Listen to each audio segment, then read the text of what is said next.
삼성, 나가고 싶으면 나가보세요. 베트남 국회 경제위원회 회의장이 폭소로 가득 찼습니다. 한 정치인의 발언 하나에 수백 명의 의원들이 박수를 쳤습니다. 카메라 플래시가 터졌고 그의 얼굴은 다음날 모든 신문 1면을 장식했습니다. 당시 삼성의 베트남 투자액은 230억 달러, 베트남 전체 수출의 28%, 일자리 30만 개, 바잉 행성부터 하노이까지 베트남 북부 전체가 삼성의 공급망으로 연결되어 있었습니다. 그는 확신했습니다. 삼성은 이제 절대 떠날 수 없다. 베트남이 삼성의 목줄을 쥐었다고. 이제 세금 2배 올려도 쟤네들은 못 나갑니다. 회의장에서 그는 대놓고 한국 협상단을 비웃었습니다. 그들은 규정만 옳더군요. 전형적인 약해 빠진 사고방식이에요. 언론은 그를 국민을 위해 싸우는 정치인이라 칭송했고 여론은 환호했습니다. 외국 기업에 당당하게 맞서는 모습이 통쾌해 보였으니까요. 그런데 단 3년 만에 삼성의 핵심 설비가 베트남에서 완전히 증발했습니다. 더 충격적인 건 삼성은 단 한 번도 공개 항의를 하지 않았다는 겁니다. 조세 규정 한 장, 공급망 문서 한 줄로 베트남 경제를 무릎 꿇렸습니다. 감정 하나 없이 소리 없이 그저 시스템만으로 움직였습니다. 대체 한 정치인의 정치쇼가 어떻게 한 나라 경제 전체를 무너뜨렸나요? 그리고 국민 우선을 외치던 그 말이 왜 가장 위험한 무기가 됐을까요? 지금부터 명분이 방패가 되고 신뢰가 붕괴되는 그 잔혹한 과정을 공개합니다. 국민을 위합니다. 안전을 최우선으로 합니다. 외국 기업보다 국민이 먼저입니다. 이런 말은 언제나 국민에게 환영받습니다. 반대하면 비국민, 의심하면 매국노가 됩니다. 그래서 이 말은 가장 안전한 무기예요. 정치인은 이 말을 방패처럼 듭니다. 기자들 앞에서, 국회 연단에서, 카메라 앞에서요. 그리고 그 순간 모든 비판이 멈춥니다. 누가 감히 국민을 반대할 수 있겠습니까? 우리는 국민의 이익을 지킬 것입니다. 박수가 터집니다. 플래시가 터지죠. 다음날 신문 1면에 그의 얼굴이 실립니다. 제목은 언제나 비슷합니다. 국민을 위해 싸우는 정치인, 당당한 협상, 굴하지 않는 용기. 하지만 이 말 뒤에서 무슨 일이 벌어지는지는 아무도 묻지 않습니다. 국민은 구체적이지 않아요. 국민은 얼굴이 없습니다. 이름도 사연도 없습니다. 공장 노동자도 아니고 버스 기사도 아니고 학비를 계산하는 부모도 아닙니다. 그저 박수치는 군중으로 정리됩니다. 환호하는 숫자, 지지율 그래프, 그게 전부입니다. 그래서 이 말은 편합니다.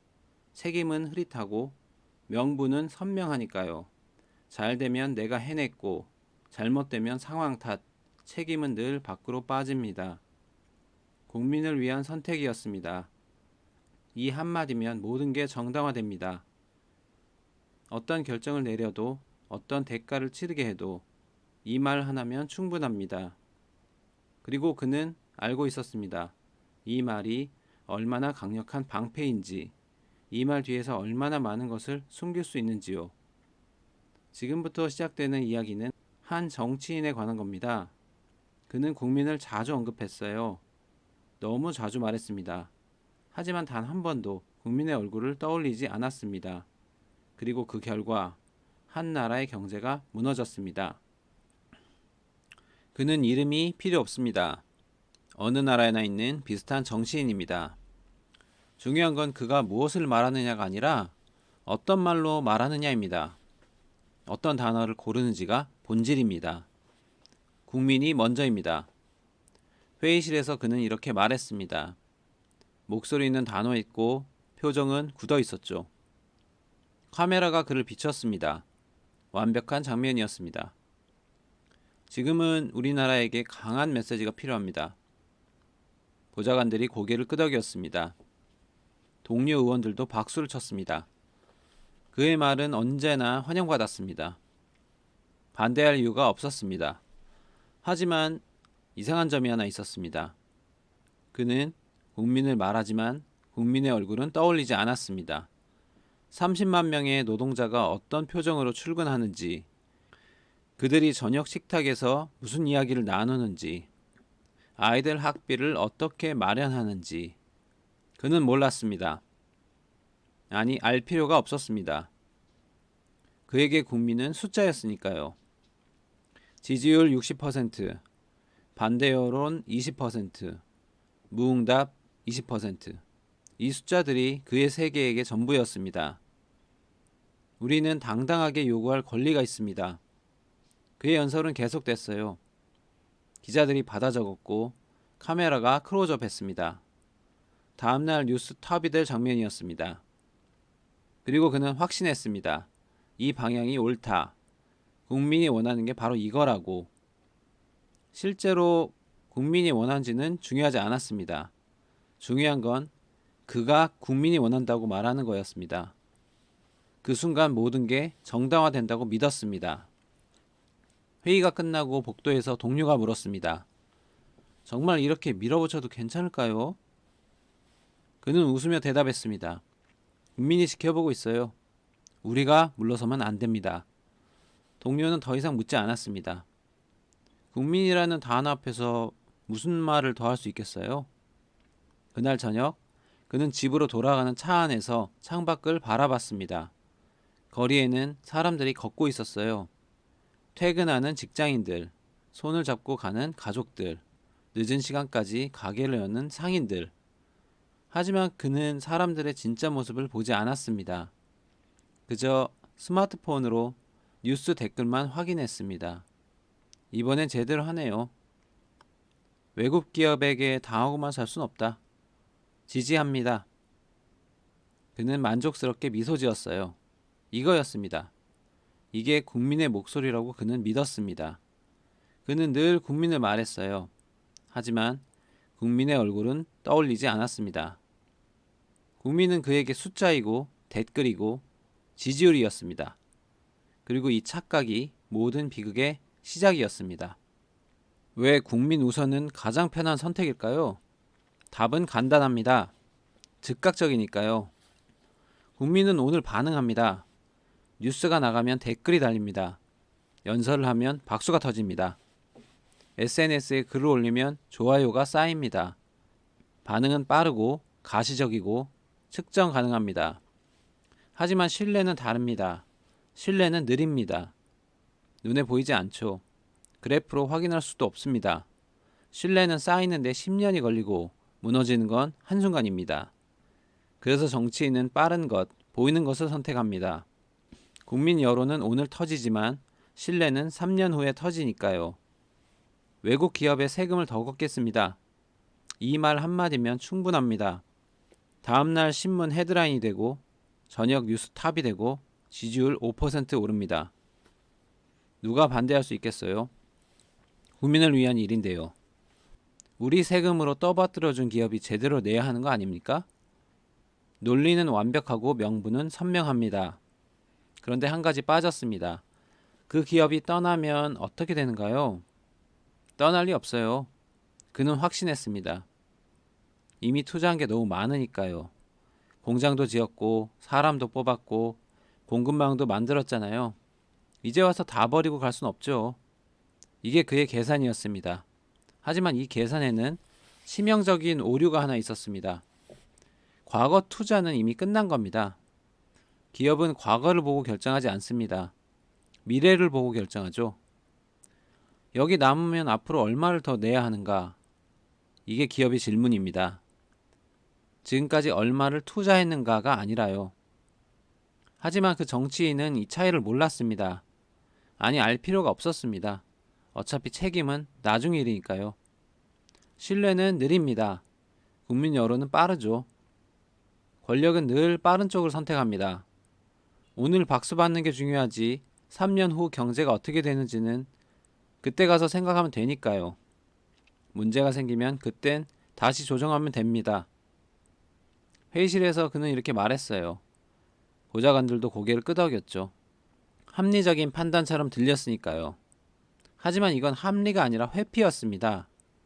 책임을 미루는 것입니다. 오늘의 결정이 내일 어떤 결과를 만들지 그건 내일의 내가 감당하면 되니까요. 명분은 오늘 챙기고 책임은 내일로 미루는 겁니다. 그리고 이 구조는 너무나 완벽했습니다. 왜냐하면 국민이라는 단어가 모든 걸 정당화해 주니까요. 국민을 위한 결정이었습니다. 나중에 뭐가 잘못돼도 이 말 하나면 충분해요. 의도는 좋았다고, 예측할 수 없었다고, 상황이 바뀌었다고 말하면 되니까요. 그래서 정치인에게 이 방식은 안전합니다. 하지만 경제는 다릅니다. 경제는 의도를 묻지 않습니다. 결과만 묻습니다. 신뢰가 무너지면 숫자가 움직입니다. 투자가 줄고 일자리가 사라지고 공장이 멈춥니다. 하지만 그 순간이 오기 전까지 정치인은 모릅니다. 아니, 알려고 하지 않습니다. 왜냐하면 지금은 박수받고 있으니까요. 회의실은 조용했습니다. 창밖으로 햇빛이 들어왔고 긴 테이블 위에는 서류가 쌓여 있었습니다. 당 중앙위원회 경제분과 회의였어요. 15명이 앉아 있었죠. 주인공, 경제위원장 응우엔 또한, 재정부 차관, 리미나오, 투자부 국장 타잉아오, 그리고 11명의 당 간부들. 이 정도면 충분히 메시지는 전달됐습니다. 리미나오가 조심스럽게 말했어요. 주인공은 고개를 끄덕였습니다. 그렇습니다. 국민들도 우리 입장을 이해할 겁니다. 웅우엔 또한이 힘주어 말했습니다. 그는 당 서열 5위였어요. 여론 반응도 나쁘지 않습니다. SNS 반응 보셨죠? 타잉아우가 서류를 돌렸습니다. 통계자료, 댓글 분석, 언론 보도 모니터링. 숫자들은 모두 긍정적이었어요. 지지율이 8% 상승했습니다. 보좌관이 보고했습니다. 회의실 분위기가 밝아졌어요. 삼성 측 반응은 어떻습니까? 주인공이 물었습니다. 조용합니다. 삼성 측에서 공식 입장은 아직 없고요. 좋습니다. 응우엔 또한이 만족스럽게 웃었어요. 동지들, 이번 결정에 대해 의견 있으십니까? 주인공이 회의실을 둘러봤습니다. 한 명씩 고개를 끄덕였어요. 찬성합니다. 국민을 위한 올바른 결정입니다. 우리의 주권을 지키는 일이죠. 15명 모두 동의했습니다. 단 한 명도 반대하지 않았어요. 그럼 표결하겠습니다. 외국인 투자기업 세금 강화안에 찬성하시는 분? 15개의 손이 올라갔습니다. 만장일치로 가결됐습니다. 박수가 터졌어요. 모두가 웃었습니다. 문제 생기면 그땐 다시 생각하죠. 타잉아우가 농담처럼 말했습니다. 회의실에서 웃음이 터졌어요. 문제가 생길 리 없습니다. 삼성이 어디 가겠어요? 웅우엔 또한이 자신있게 말했습니다. 다들 고개를 끄덕였죠. 하지만 이 결정은 분노가 아니었습니다. 계산이었어요. 정확하고 차갑고 감정이 제거된 계산이었죠. 그리고 이 계산에는 15명 모두가 참여했습니다. 단 한 명도 우려를 표하지 않았어요. 모두가 확신했죠. 세금을 올리면 지지율이 오른다. 삼성은 항의할 것이다. 하지만 이미 투자한 게 많으니 떠나지 못한다. 설령 문제가 생겨도 그건 나중 일이다. 모든 변수가 고려됐어요. 모든 결과가 예측됐죠. 단 하나만 빼고요. 상대가 감정 없이 움직인다는 것. 그들도 계산한다는 것. 그리고 그들의 계산이 더 정교하다는 것. 다음 안건으로 넘어가시죠. 주인공이 서류를 덮었습니다. 회의는 계속됐어요. 다른 주제들이 논의됐죠. 1시간 후 회의가 끝났습니다. 사람들이 하나둘 자리에서 일어났어요. 수고하셨습니다. 옳은 결정이었습니다. 국민이 기뻐할 겁니다. 악수가 오갔습니다. 모두의 표정은 밝았어요. 옳은 결정을 내렸다는 확신이 있었죠. 복도에서 응우엔 또한이 주인공의 어깨를 두드렸습니다. 잘했어요, 동지. 이번엔 우리가 이겼습니다. 함께 만든 승리입니다. 주인공이 대답했습니다. 리미나오와 타잉와우도 합류했습니다. 저녁에 축하 한잔 하시죠. 좋습니다. 4명은 웃으며 걸어갔어요. 그날 저녁 뉴스에서 발표가 나갔습니다. 외국인 투자기업 세금 강화 방침 확정. 앵커의 목소리는 중립적이었지만 화면 아래 댓글창은 환호로 가득했어요. 이번엔 제대로 하네요. 당연한 조치입니다. 국익을 지키는 정치인들. 주인공은 스마트폰으로 반응을 확인했습니다. 만족스러웠어요. 전화가 울렸습니다. 응우엔 또한이었어요. 봤어요? 반응 좋죠? 완벽합니다. 우리 판단이 옳았어요. 내일 당 지도부 보고 때 이 여론조사 결과 보여드리죠. 그러시죠. 계산대로였습니다. 15명 모두의 계산이 맞아떨어진 것처럼 보였어요. 하지만 그들이 보지 못한 게 하나 있었습니다. 같은 시각, 다른 나라의 회의실에서도 회의가 열리고 있었다는 것. 거기서도 서류가 넘어가고 있었다는 것. 거기서도 누군가 펜으로 사인하고 있었다는 것. 그리고 그들의 서류에는 이렇게 적혀 있었습니다. 베트남 거점 생산 비중 조정안, 대체 거점 검토 시나리오, 공급망 재배치 계획, 2개의 회의실, 2개의 결정. 하나는 박수를 들었고 하나는 침묵 속에서 진행됐습니다. 하지만 결과를 만드는 건 박수가 아니라 침묵이었어요. 그날 밤 주인공은 잠자리에 들었습니다. 기분이 좋았죠. 응우엔 또한도 잠들었습니다. 만족스러웠어요. 리미나오도 타잉아오도 그리고 나머지 11명의 당 간부들도 모두 편안히 잠들었습니다. 15명 모두 같은 생각을 했어요. 우리가 이겼다. 옳은 결정이었다. 국민을 위한 일이었다. 선은 그어졌습니다. 15명이 함께 그은 선이었어요. 이제 누가 먼저 그 선을 넘는지 지켜보면 됐습니다. 아니, 그들은 그렇게 생각했습니다. 하지만 상대는 이미 조용히 체계적으로 감정 하나 없이 선을 넘고 있었습니다. 항의가 없었습니다. 성명도 없었어요. 기자회견도 열리지 않았죠. 삼성은 그저 조용했습니다. 삼성 측 반응 파악됐습니까? 그가 보좌관에게 물었어요. 일주일이 지난 시점이었죠. 공식 입장은 없습니다. 대사관에서도 조용하고요. 그럼 받아들인 거네요. 그는 만족스럽게 고개를 끄덕였습니다. 예상대로였어요. 하지만 이상했습니다. 너무 조용했어요. 보통은 항의가 옵니다. 협상 조건이 들어오죠. 언론의 입장을 밝히고 본국 정부가 나서고 압박이 시작돼요. 그런데 삼성은 아무것도 하지 않았습니다. 참모 한 명이 조심스럽게 물었어요. 혹시 뭔가 준비하는 건 아닐까요? 그는 피식 웃었습니다. 이미 투자한 게 230억 달러야. 공장도 지었고 30만 명을 고용했고 베트남 전체 수출의 28%를 담당하는데 뭘 어떻게 하겠어? 논리는 완벽했습니다. 반박할 여지가 없었어요. 삼성이 베트남을 떠나면 그들도 손해야. 우리보다 더 큰 손해지. 2주가 지났습니다. 여전히 조용했어요. 삼성 베트남 법인에서는 정례 업무만 진행됐고 한국 대사관에서는 간단한 공문 하나만 보내왔습니다. 투자 환경 변화 관련 내부 검토 중. 딱 한 줄이었어요. 보좌관이 보고했습니다. 검토 중이래요. 결국 받아들이는 거죠. 그는 고개를 끄덕였어요. 하지만 그가 모르는 게 있었습니다. 침묵에는 2가지 종류가 있다는 것. 하나는 굴욕의 침묵이고 하나는 준비의 침묵이에요. 그리고 삼성의 침묵은 후자였습니다. 같은 시각 삼성 본사 수원 회의실에서는 프레젠테이션이 진행되고 있었어요. 스크린에 그래프가 떠올랐습니다.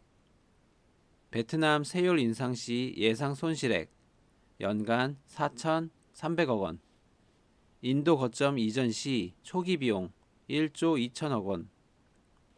3년 후 손익분기점 도달. 5년 후부터 연간 6,500억 원 절감. 임원 한 명이 질문했습니다. 이전 비용이 1조가 넘는데 정말 경제적입니까? 전략기획팀장이 다음 슬라이드로 넘어갔어요. 단기적으로는 손실입니다. 하지만 장기적으로는 이익입니다. 더 중요한 건 리스크 관리예요. 화면이 바뀌었습니다. 베트남 정부 신뢰도 분석. 그래프가 나타났어요. 하향 곡선이었죠. 베트남은 2008년 투자협정을 일방적으로 변경했습니다. 10년 약속을 7년 만에 파기했어요. 이는 향후 추가 변경 가능성을 시사합니다. 다음 슬라이드였습니다. 예측 시나리오 2년 후 추가 세율 인상 가능성 73%, 5년 내 규제 강화 가능성 85%. 숫자들이 명확했습니다. 베트남에 남으면 불확실성이 계속됩니다. 협정이 지켜지지 않는 국가에서 장기 투자는 불가능합니다. 또 다른 임원이 물었습니다. 인도는 안정적입니까? 인도는 협정 이행률이 92%입니다. 베트남은 68%에 불과해요. 법적 안정성도 인도가 훨씬 높고 계약 신뢰도가 검증됐습니다. 전략기획팀장이 다음 화면을 띄웠어요. 두 나라를 비교해 보겠습니다. 먼저 협정 이행률. 베트남 68% 대 인도 92%. 베트남은 약속을 지키지 않는 전례가 있어요. 법인 세율은 어떻습니까? 베트남이 우대 혜택을 없애면서 20%가 됩니다. 인도는 우대 세율 15%를 장기 보장하고 있습니다. 화면이 넘어갔습니다. 정치적 안정성은 인도가 높습니다. 베트남은 정책 변동성이 크다는 게 입증됐어요. 노동 비용은요? 베트남이 월 250달러, 인도가 월 200달러입니다. 인도가 더 저렴합니다. 마지막 슬라이드였습니다. 결정적인 건 시장 규모입니다. 베트남 인구 1억 명, 인도 인구 14억 명. 인도는 생산 거점이면서 동시에 거대한 소비 시장입니다. 부사장이 고개를 끄덕였습니다. 인도는 비용도 낮고 시장도 크고 신뢰도도 높습니다. 무엇보다 협정을 지키는 나라, 이게 중요합니다. 회의실이 조용해졌습니다. 전략 담당 부사장이 입을 열었습니다. 정치적 고려는요? 베트남 정부가 반발하면? 이미 그쪽에서 먼저 협정을 깼습니다. 우리는 합법적 절차로만 대응할 거예요. 한국 정부 입장은? 우리 움직임을 지지합니다. 기업 경영 판단이고 베트남이 먼저 신뢰를 깬 상황이니까요. 부회장이 고개를 끄덕였습니다. 진행하십시오. 다만 조용히 하세요. 발표는 실행 후에. 알겠습니다. 서류에 결제 도장이 찍혔어요. 그날부터 삼성은 조용히 체계적으로 움직이기 시작했습니다. 베트남에서는 여전히 아무 일도 일어나지 않는 것처럼 보였어요. 공장은 돌아갔고 직원들은 출근했고 제품은 생산됐습니다. 하지만 아주 작은 변화들이 시작되고 있었어요. 신규 설비 도입이 연기됐습니다. 본사 승인 지연이라는 이유였습니다. 차기 년도 투자 계획이 보류됐어요. 글로벌 전략 재검토 중이라고 했습니다. 채용 공고가 아주 조금씩 눈에 띄지 않게 줄어들었어요. 수요 조정이라는 설명이었죠. 한 달 후 그가 물었어요. 삼성 공장 가동률 보고 올라왔습니까? 정상 범위입니다. 95%가 유지되고 있습니다. 문제 없네요. 그는 안심했습니다. 하지만 그가 보지 못한 게 있었어요. 작년 같은 기간엔 98%였다는 거죠. 신규 스마트폰 라인 증설 계획이 조용히 취소됐다는 것. 반도체 연구개발팀 채용이 전면 중단됐다는 것. 그리고 핵심 엔지니어 12명이 본사 발령이라는 명목으로 한국으로 돌아갔다는 것. 숫자는 거짓말하지 않습니다. 하지만 숫자를 보는 사람은 착각할 수 있습니다. 95%는 여전히 높은 수치이고 문제없어 보입니다. 침묵은 계속됐습니다. 삼성은 여전히 아무 말도 하지 않았어요. 항의도 없었고 협상 요청도 없었고 언론 플레이도 없었습니다. 그저 조용했습니다. 3개월이 지났습니다. 그는 확신했습니다. 삼성이 받아들였어요. 침묵이 증거죠. 하지만 상대는 말하지 않았을 뿐 움직이고 있었습니다. 수원 본사에서는 매주 회의가 열렸습니다. 베트남 거점 축소 1단계 완료, 인도 부지 매입 계약 체결, 핵심 설비 이전 계획 수립, 보고가 올라갔고 결제가 떨어졌고 실행이 시작됐습니다.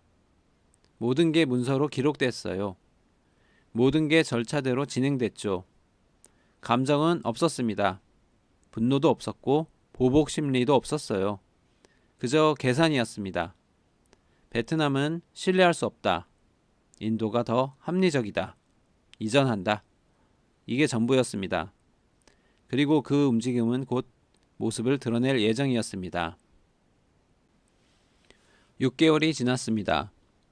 그의 사무실에는 신문 스크랩이 쌓여 있었어요. 모두 그를 칭찬하는 기사들이었죠. 국민을 위한 정치인, 외국 기업에 당당히 맞선 용기. 지지율은 12% 상승했습니다. SNS 팔로워는 20만 명이 늘었어요. 전국 각지에서 강연 요청이 쏟아졌죠. 보좌관이 웃으며 보고했습니다. 그도 따라 웃었습니다. 회의실에서는 축하 건배가 이어졌어요. 하지만 이 환호 속에서 아무도 주목하지 않은 작은 뉴스가 하나 있었습니다.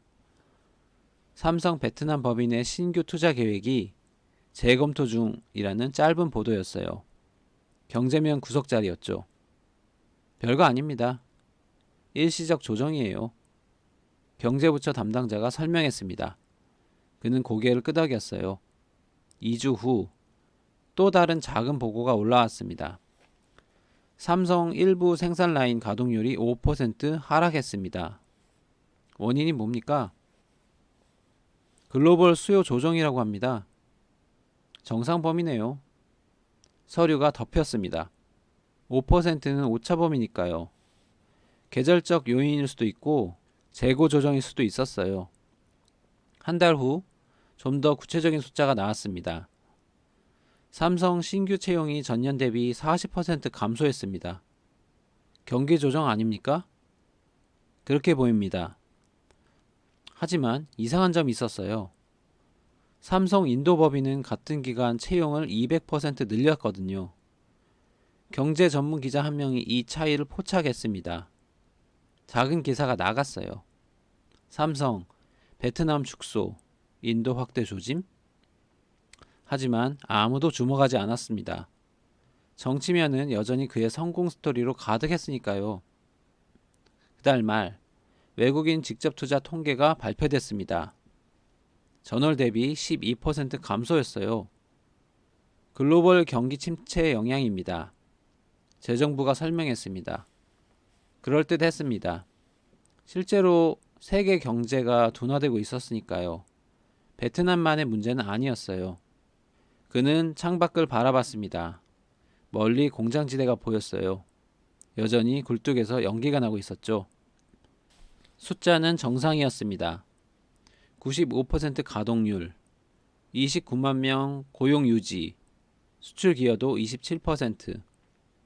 겉으로 보기엔 아무 문제가 없었어요. 하지만 그가 보지 못한 일들이 진행되고 있었습니다. 삼성 수원 본사 전략회의실에서는 최종 검토가 한창이었어요. 대형 스크린에 2개의 공장 설계도가 나란히 떠 있었습니다. 왼쪽은 베트남 바잉엔 공장, 오른쪽은 인도 노이다 신규 부지였죠. 베트남 고부가 라인 이전 계획 최종안입니다. 전략기획 상무가 프레젠테이션을 시작했어요. 갤럭시 플래그십 모델 생산 라인, 반도체 패키징 설비, OLED 모듈 제조 장비, 총 18개 라인을 인도로 이전합니다. 설비 가치는 약 15억 달러입니다. 임원 한 명이 손을 들었습니다. 베트남엔 뭐가 남죠? 저가형 모델 조립 라인입니다. 부품은 한국과 인도에서 공급받고 베트남은 최종 조립만 담당해요. 화면이 바뀌었습니다. 수익 구조 비교 그래프였어요. 지금 베트남에서는 부품 제조부터 조립까지 모두 이뤄집니다. 핵심 기술도 베트남에 있고 고부가 부품도 베트남에서 만들어요. 그래서 삼성이 버는 전체 이익의 85%가 베트남에서 발생하는 것으로 분류됩니다. 상무가 레이저 포인트로 그래프를 가리켰어요. 이 구조에서 베트남이 세금을 2배로 올리면 우리가 내야 할 세금은 연간 4,300억 원입니다. 다음 슬라이드로 넘어갔습니다. 하지만 구조를 바꾸면 달라집니다. 핵심 부품 제조는 한국과 인도로 옮깁니다. 기술 특화와 연구 개발도 한국 본사 소속으로 재분류해요. 베트남에는 단순 조립만 남기는 겁니다. 그러면요? 부사장이 물었습니다. 베트남에서 발생하는 것으로 분류되는 이익이 전체의 18%로 줄어듭니다. 핵심 기술료는 한국으로 가고 부품 이익은 인도로 가니까요. 상무가 계산기를 두드렸습니다. 세율이 2배로 올라도 과세 대상 자체가 85%에서 18%로 줄면 실제 내는 세금은 연간 900억 원입니다. 지금보다 오히려 적어집니다. 회의실이 잠시 조용해졌습니다. 베트남 정부는 세금을 2배로 올렸지만 정작 우리가 내는 세금은 줄어드는 겁니다. 합법적으로요. 부사장이 고개를 끄덕였어요. 베트남 정부 반응은? 아직 모릅니다. 우리는 합법적으로 공급망을 최적화하는 거예요. 불법 요소는 하나도 없습니다. 고용은? 1단계에서 8만 명 감축 예정입니다. 2단계까지 하면 총 18만 명이 예상됩니다. 회의실이 잠시 조용해졌습니다. 진행합니다. 대회 발표는 실행 후로. 결제가 떨어졌습니다. 3개월 후 인도 현지 언론에 작은 기사가 났습니다. 노이다 인근의 대규모 전자제품 공장 착공. 베트남에서는 아무도 이 뉴스를 주목하지 않았어요. 인도 이야기니까요. 하지만 그 공장 부지는 베트남 바잉행 공장의 2.3배 크기였습니다. 그리고 투입 예정인 첨단 설비는 원래 베트남 확장용으로 준비됐던 것들이었어요. 그는 여전히 몰랐습니다. 승리를 확신하고 있었어요. 회의실에서 그는 말했습니다. 삼성이 아무 말도 없었어요. 결국 우리 조건을 받아들인 겁니다. 모두가 박수쳤습니다. 그날 저녁 고급 레스토랑에서 축하 만찬이 열렸어요. 국민을 위한 승리에 건배합시다. 샴페인 잔이 부딪혔습니다. 같은 시각 부산항에서 화물선 한 척이 출항하고 있었어요. 컨테이너 280개가 실려 있었습니다. 안에는 OLED 제조 장비, 반도체 패키징 설비, 설비 측정 기기들이 빼곡했어요. 선박 행선지는 인도 첸나이 항이었습니다. 갑판 위에서 한국 엔지니어 한 명이 멀어지는 육지를 바라봤습니다. 그는 3년간 베트남에서 근무했던 사람이었죠. 베트남 정부가 알까요? 옆에 선 동료가 물었습니다. 모를 겁니다. 서류상으론 정기 설비 이동이니까요. 떠나는 거라고는 생각 못하겠죠. 그렇죠. 아직은요. 배는 조용히 어둠 속으로 사라졌습니다. 2개의 장면. 하나는 화려한 레스토랑에서 축배를 들었고 하나는 어두운 바다 위를 항해했어요. 하나는 환호했고 하나는 침묵했습니다. 그리고 역사는 침묵하는 쪽이 만들어가고 있었어요. 변화는 숫자로 오지 않았습니다. 분위기로 왔어요. 삼성 바잉행 공장 주차장이 조금 덜 찼습니다. 눈에 띄게 비진 않았어요. 회의가 늘어났습니다. 결정이 느려졌어요. 본사 검토 중이라는 답변이 많아졌죠. 이번 분기 신규 라인 증설 어떻게 됐습니까? 아직 수원 본사 승인 대기 중입니다. 언제 나옵니까? 확실하지 않습니다. 예전엔 이런 일이 없었어요. 삼성의 결정은 빨랐고 실행은 즉각적이었어요. 그런데 이제는 모든 게 느렸습니다. 설명은 없었어요. 공식 발표도 없었고 이유도 밝혀지지 않았습니다. 그저 분위기만 조금 달라졌을 뿐이에요. 현장 관리자가 조용히 말했습니다. 요즘 분위기가 이상해요. 뭐가 이상한데요? 잘 모르겠어요. 그냥 예전 같지 않아요. 구체적이지 않았습니다. 숫자로 표현할 수도 없었어요. 하지만 현장에 있는 사람들은 뭔가를 느꼈습니다. 삼성 채용 공고가 줄었습니다. 올해 신규 채용 목표가 작년에 60%였어요. 글로벌 수요 조정입니다. 인사팀이 설명했습니다. 하지만 이상한 점이 있었습니다. 삼성 인도 법인은 채용을 늘리고 있었어요. 전년 대비 200% 증가했어요. 인도는 신규 시장 확대 전략이라고 합니다. 그렇게 설명됐습니다. 아무도 의심하지 않았어요. 연구개발팀이 조용히 축소됐습니다. 핵심 엔지니어 김태형 과장이 본사 발령 통보를 받았어요. 수원 본사 AI 연구소로 발령입니다. 승진 기회예요. 좋은 소식처럼 들렸습니다. 하지만 6개월 사이 핵심 인력 22명이 같은 이유로 떠났어요. 대체 인력은 오지 않았습니다. 현재 채용 동결 기간입니다. 속도가 달라졌습니다. 신규 프로젝트 승인이 느려졌어요. 갤럭시 신모델 생산 라인 증설 계획이 3개월째 검토 중이었죠. 수원 본사 전략 재검토가 길어지고 있습니다. 조금만 기다려주세요. 기다림이 일상이 됐습니다. 베트남 정부 보고서에는 아직 문제가 없었습니다. 삼성 고용 수준 29만 명 유지, 생산량 전년 대비 98% 수준, 수출 기여도 27%. 숫자는 괜찮았지만 공기는 달랐습니다. 경제부처 담당자가 조심스럽게 보고했습니다. 뭔가 이상합니다. 숫자상으론 문제가 없는데 현장 분위기가 다릅니다. 분위기요? 그가 물었습니다. 네, 구체적으로는 설명 못하겠는데 삼성이 뭔가 달라졌어요. 숫자가 정상이면 괜찮은 겁니다. 그는 서류를 덮었어요. 분위기는 측정할 수 없으니까요. 보고서에 쓸 수 없으니까요. 하지만 변화는 계속됐습니다. 삼성 협력업체 사장들이 불안해하기 시작했어요. 올해 계약이 3년에서 6개월로 바뀌었어요. 부품 공급업체 대표 박영수 씨가 말했습니다. 왜 그런 거죠? 유연성을 위해서래요. 시장 변화에 빠르게 대응하기 위해서요. 그럴듯한 이유였습니다. 하지만 20년간 삼성과 거래해온 박 대표는 알았습니다.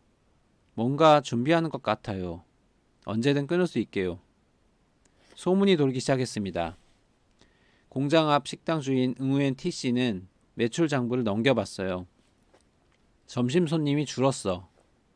3개월 전만 해도 하루 300명이었는데 이제는 250명이었습니다. 50명 차이면 별거 아니잖아? 그게 아니야. 작년 이맘때는 350명이었어. 계속 줄고 있다고. 인근 부동산 중개인도 느꼈습니다. 삼성 직원들 전세 문의가 뚝 끊겼어요. 원래 이맘때 많았는데. 학교 선생님도 눈치챘어요. 이번 학기에 전학 간 아이가 5명이에요. 부모님이 다른 도시로 발령받았대요. 통계에 잡히지 않을 만큼 작은 변화들이었습니다. 보고서에 쓰이지 않을 만큼 미미한, 하지만 현실적이었어요. 공식 숫자는 여전히 안정적이었습니다. 하지만 삼성 수원본사 회의실에서는 매주 보고가 올라왔어요. 베트남 거점 축소 2단계 진행 중. 핵심 설비 18세트 인도 이전 완료. 저부가 라인 전환 80% 달성. 모든 게 계획대로였습니다. 그리고 이 모든 과정에서 삼성은 단 한 번도 공개 발표를 하지 않았어요. 언론에 설명하지도 않았고 베트남 정부에 통보하지도 않았습니다. 그저 합법적으로, 절차대로, 감자 하나 없이 실행했을 뿐이에요. 뉴스가 터졌습니다. 삼성, 베트남 핵심 생산 라인 인도 이전 확정. 아침 신문 1면이었어요. 주인공은 신문을 펼쳤습니다. 손이 떨렸어요. 18만 명 규모 일자리 감소 전망. 수출 기여도 28%에서 12%로 급감 예상. 전화가 울렸어요. 총리실이었습니다. 지금 당장 오십시오. 그는 곧바로 정부 청사 회의실로 갔습니다. 총리의 표정은 차가웠어요. 그 옆에는 웅우엔 또한 리미나오, 타잉아오가 앉아 있었습니다. 6개월 전 함께 박수치던 사람들이었죠. 설명하십시오. 총리가 주인공만 보며 말했습니다. 예측하기 어려운 상황이었습니다. 우리라고 했습니까? 순간 침묵이 흘렀습니다. 동지가 이 정책을 주도했습니다. 웅우엔 또한이 입을 열었습니다. 6개월 전 우리가 이겼다고 외쳤던 그 사람이었어요. 함께 결정하지 않았습니까? 주인공이 떨리는 목소리로 말했습니다. 나는 우려를 표명했습니다. 웅우엔 또한이 서류를 펼쳤어요. 거짓말이었습니다. 그는 만장일치 표결에서 가장 먼저 손을 들었었죠. 저도 경제적 리스크를 경고했었습니다. 리미나오가 끼어들었습니다. 그도 거짓말이었어요. 지지율 8% 상승이라며 좋아했던 사람이었죠. 당시 만장일치였습니다. 주인공이 목소리를 높였습니다. 만장일치는 절차였을 뿐입니다. 동지가 워낙 확신에 차 있었어요. 타잉아오가 조용히 말했습니다. 그는 자신이 희생양이 되고 있었다는 것을 깨달았어요. 그날 오후 기자회견이 열렸습니다. 주인공 혼자 단상에 섰어요. 웅우엔 또한도 리미나오도 타잉아오도 회의실 뒤편에 서 있었죠. 이번 사태에 대한 입장을 밝혀주십시오. 안타까운 일입니다. 하지만 저는 국민을 위한 선택을 했습니다. 그는 우리라는 말을 저로 고쳤어요. 일주일 후 공산당 중앙위원회 회의가 열렸습니다. 6개월 전 만장일치로 찬성했던 바로 그 회의실이었어요. 동지, 이번 사태의 책임이 누구에게 있습니까? 복합적인 요인이 있었습니다. 당시 모두가 찬성했단 말입니까? 웅우엔 또한이 끼어들었습니다. 동지, 당시 나는 분명히 우려를 표명했습니다. 웅우엔 또한, 당신은 우리가 이겼다고 말했습니다. 그건 동지를 격려하기 위한 말이었습니다. 회의실이 조용해졌습니다. 회의록에는 만장일치로 기록되어 있지만 회의록이 남긴 뉘앙스를 담을 순 없죠. 리미나오가 서류를 펼쳤습니다. 동지의 정책으로 18만 명이 일자리를 잃었습니다. 누군가는 책임져야 합니다. 보수파 간부가 말했습니다. 우리 모두의 결정이었어요. 하지만 아무도 대답하지 않았습니다. 당은 집단 지도체제입니다. 하지만 정책 실패에는 책임자가 필요합니다. 주인공은 자신이 그 책임자로 지목된 것을 그제서야 이해했습니다. 며칠 후 당 중앙위원회 결정이 내려왔습니다. 경질 조치. 발표문에는 정책 총괄 책임자의 판단 착오라고 적혀 있었어요. 그는 사무실 짐을 쌌습니다. TV에서 뉴스가 나왔습니다. 화면에 웅우엔 또한이 나왔어요. 우리는 이번 사태를 교훈 삼아 더욱 신중한 정책 결정을 하겠습니다. 그는 여전히 자리에 있었습니다. 승진까지 했어요. 리미나오도 타잉아오도 자리를 지켰습니다.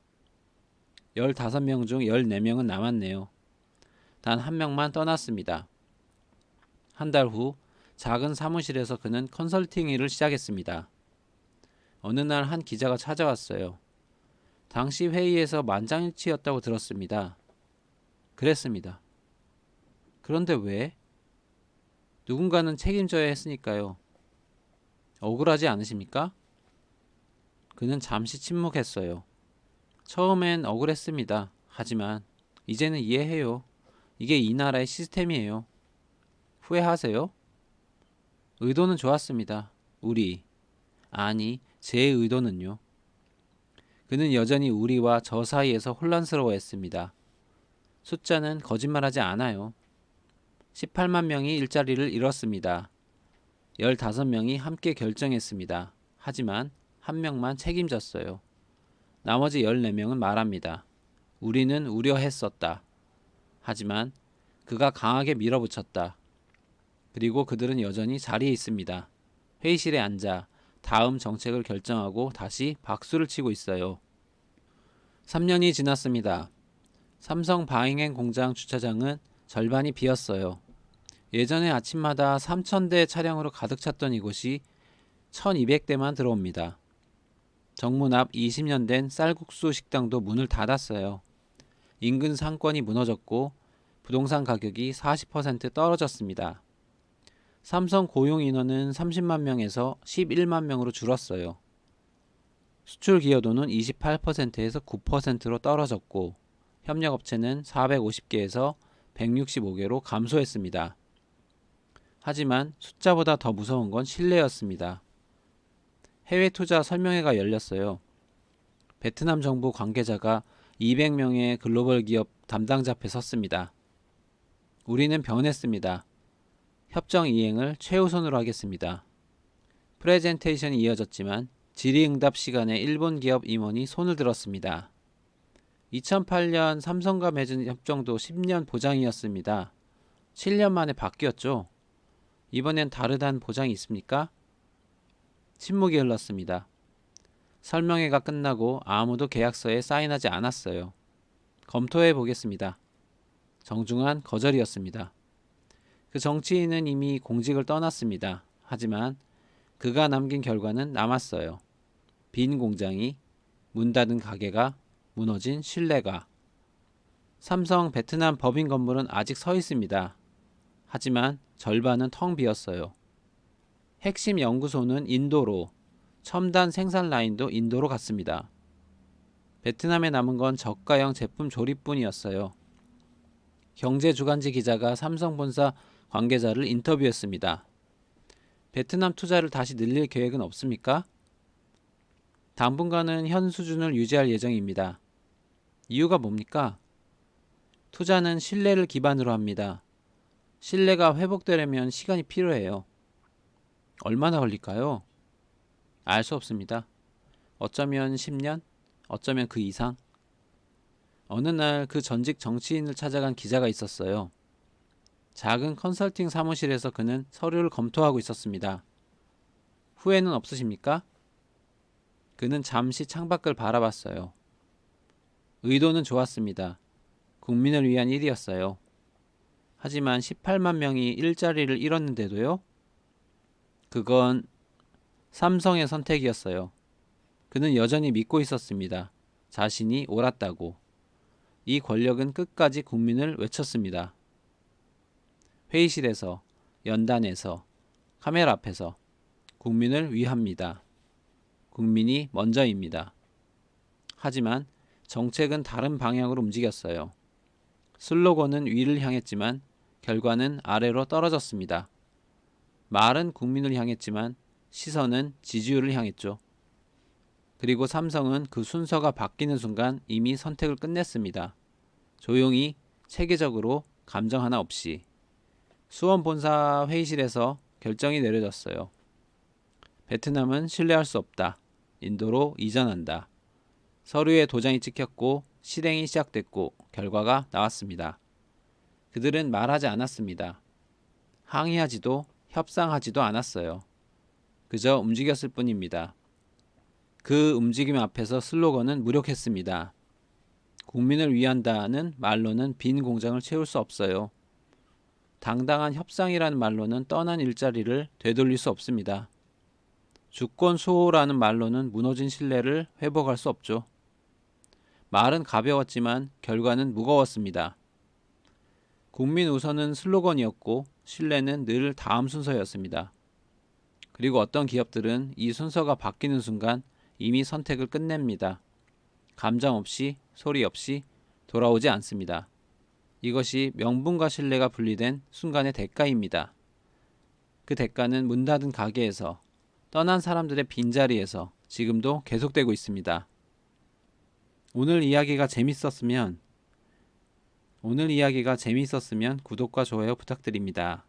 다음에는 더 흥미로운 이야기로 찾아뵙겠습니다. 감사합니다.